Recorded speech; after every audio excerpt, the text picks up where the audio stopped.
2-3টা উপকরণ এবং কম সময়ে তৈরি করা একটা ডেজার্ট হলো এই ডাবের পুডিংটা। এই গরমে স্বস্তি পেতে ঠান্ডা ঠান্ডা এক পিস এখান থেকে যদি ডাবের পুডিং খাওয়া হয় তাহলে দেহ মন প্রাণ সবই জড়িয়ে যাবে। আসসালামু আলাইকুম everyone, welcome to my channel Jui kitchen story. Jui kitchen স্টোরির আজকের রেসিপিতে নিয়ে এসেছি রিফ্রেশিং একটি রেসিপি, আর এটি হলো ডাবের পুডিং রেসিপি। স্বাস্থ্যসম্মত এই ডাবের পুডিংটি খুবই কম সময়ে তৈরি করে ফেলা যায়। চলুন মূল রেসিপিটি দেখে নিই। এই ডাবের পুডিং তৈরির জন্য এখানে আমি একটা ডাব নিয়েছি। ডাবটা কেটে এর ভিতরের পানিটা বের করে নিচ্ছি। এই ডাবের পুডিং তৈরির জন্য একটু ভারী শাঁসযুক্ত ডাব নির্বাচন করতে হয়, কারণ ডাবের পুডিংয়ে আমরা শাঁসটাও ইউজ করব।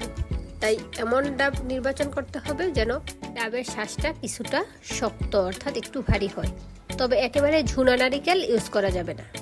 ডাবটা কেটে নিয়েছি, এর থেকে পানিটা বের করে নিয়েছি। এই ডাবে 2 কাপ পরিমাণ পানি হয়েছে।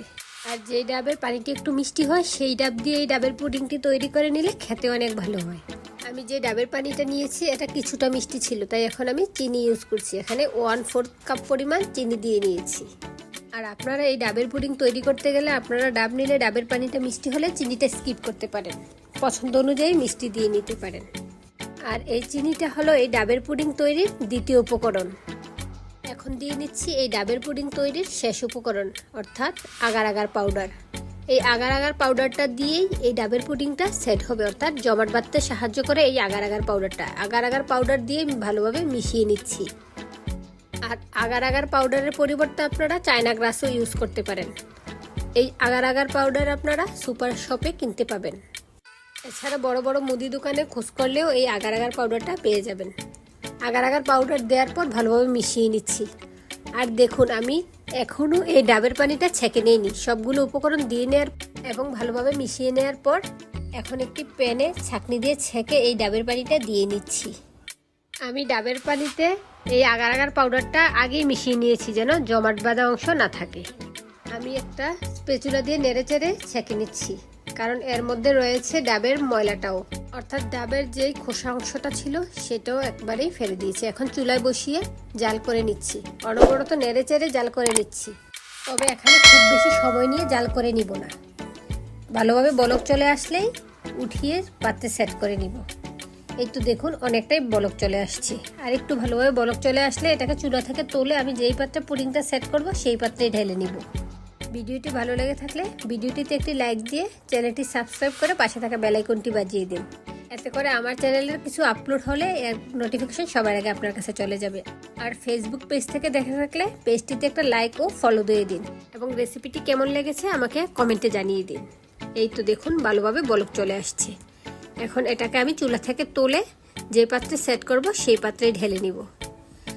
আমি এই পাত্রে ঢেলে নেওয়ার আগে আবারও ছেঁকে নিচ্ছি যেন দলা অংশ না থাকে।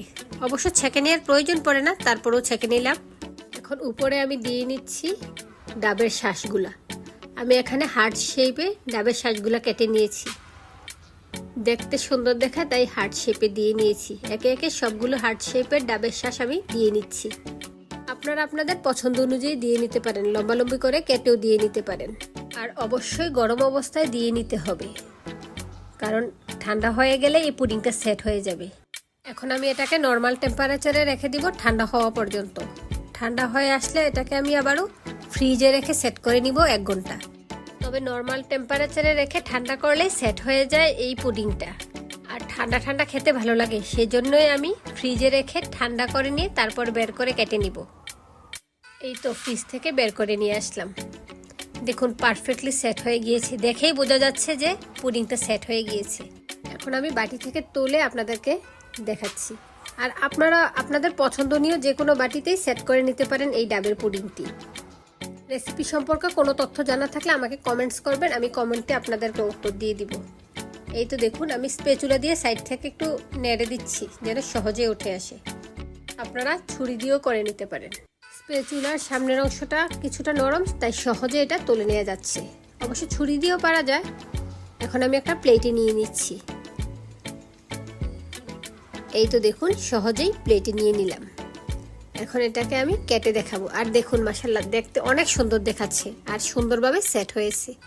এখন আপনাদেরকে কেটে দেখাচ্ছি।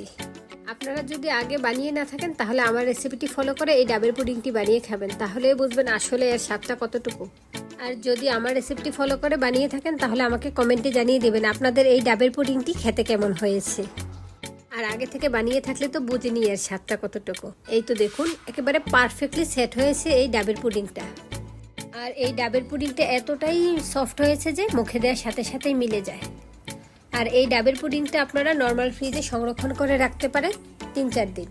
তবে এটা এতটাই স্বাদ যে এতদিন রাখার কোনো সুযোগই থাকবে না। আশা করি ভিডিওটি ভালো লেগেছে। এরকম আরও নতুন নতুন রেসিপির ভিডিও নিয়ে আমি আবারও চলে আসবো আপনাদের সামনে। আপনারা আমার চ্যানেলটি সাবস্ক্রাইব করে আমাকে সাপোর্ট করে যান। আজ তাহলে বিদায় নিচ্ছি। আল্লাহ হাফেজ। আসসালামু আলাইকুম।